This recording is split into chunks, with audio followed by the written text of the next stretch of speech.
Vlogovi, skečevi, svega tu ima. Bake, bake, bake. Dođi na vrati kad bake snima. Bake, bake, bake. Hoću da čujem glas osim bake.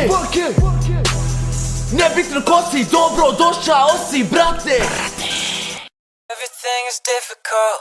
Help me, help. Veliki pozdrav svima, dobrodošli na moj novi video. U današnjem videu ćemo da radimo Never Have I Ever challenge sa nekim youtuberom koji je tu na Skype-u, koji mene upravo neće zato što sam se mutao na Skype-u. Ali prije samog videa želim da se zahvalim svima na skoro 205.000 subscribera, a ti ukoliko nisi član Bake Squada, ja ne znam što ti radiš od svog života. Razvalite subscribe button i postavite dio najvećeg sklada i razvalite like na ovaj video. Idemo pokušati preko 15.000 lajkova. Sad je vrijeme da stavim slušalce. Voy a la playa, había subido la marea.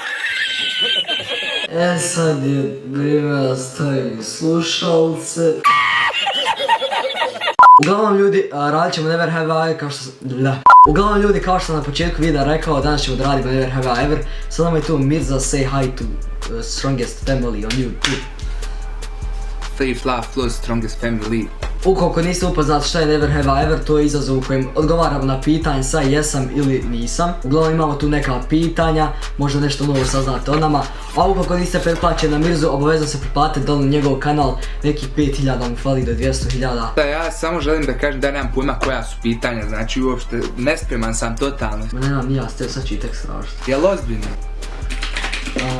Ti brat, ja ne vjerujem. Da li si ikada bježao iz škole? Brate...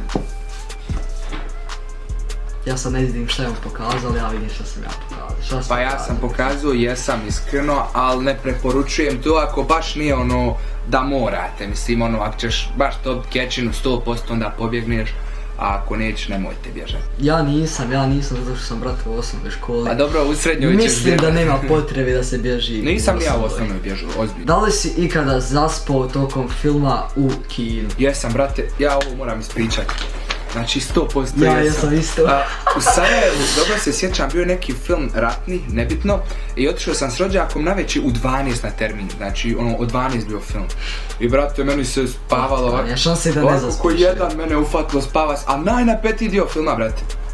Meni se spava, ma ne, bo ja zaspim, mene budi rođak kraj filma, bo ne znam ni šta se desilo na kraju, ništa nemam pojma, zaspim u film. Otkud ja ovdje? Ja, brate, ono, ali fino ne seće, rane, zavališ se gotivati ispred tebe film, ba, gotiva, bukvalno, nikad nisam ljepše zaspao.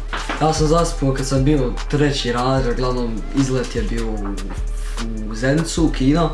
Gledali smo neki film koji se meni uopšte nije svidio, jer je kao bio nešto 3D i mi smo dobili oni naočale, mene su oči govorile kroz te naočale i ono bukvalno sam sam spustio naočale i legu da spavam. Zaspao sam nekih 15 minuta sigurno.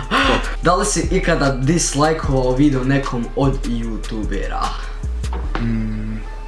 Da, zašto ne, zato i postoji opcija like i dislike. Nisam nikom nikad realno dislajkao klip zato što ga ne volim, već ako mi se nije svidio klip, ako se ne poklapa na primjer s mojim razmišljanjem i slično. Ili mi se nije sviđalo nešto što je izjavio nekom videu, to se poklapa s tim. Ono, kad se neko nije uopšte potrudio za video. Ali uvijek kad sam dislajkao, ja mislim da sam napisao komentar i obrazložio. Tako da i vi to radite realno. Ako vam se nešto ne svidi, pišite zašto vam se to nije svidilo. Pokušaj da ispravi to i možda vam postane omiljeni YouTube. I da li si se ikada htio ubiti?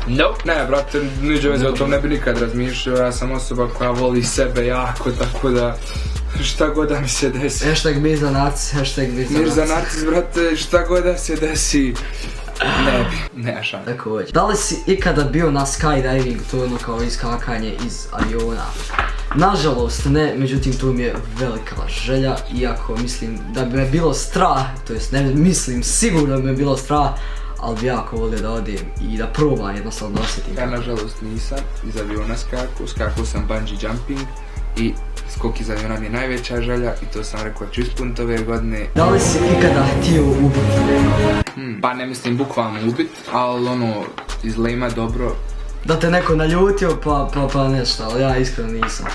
Mene jesu ljutili da ih ono, da mi bi da ga ubijem, ali da ga izudaram, ali ne da nekog ubijem, da mrtav bude, ali... Da li si ikad ispustio zrak iz sebe i svalio na nekog? Odnosno... Family friendly. Pa sad, vjerovatno jesam. Kad si u nekom velikom društvu, kao napraviš se budala, kad doćiš kao... Aj, ko je sad ovo? Ali ti se ono prvi javiš uvijek, znači. Ko je sad ovo? Vi koji ste u biznisnom društvu, vi koji ga poznajete in the real life, uvijek kad kaže nisam ja, kad se prvi krene, znajte da je on. Uglavnom ja i Miza vam nešto pripremao što uskoro izlazi, riječ je o pjesmi, međutim stay tuned, pjesma izlazi vrlo uskoro, to je bilo to, lijep pozdrav svima i čao.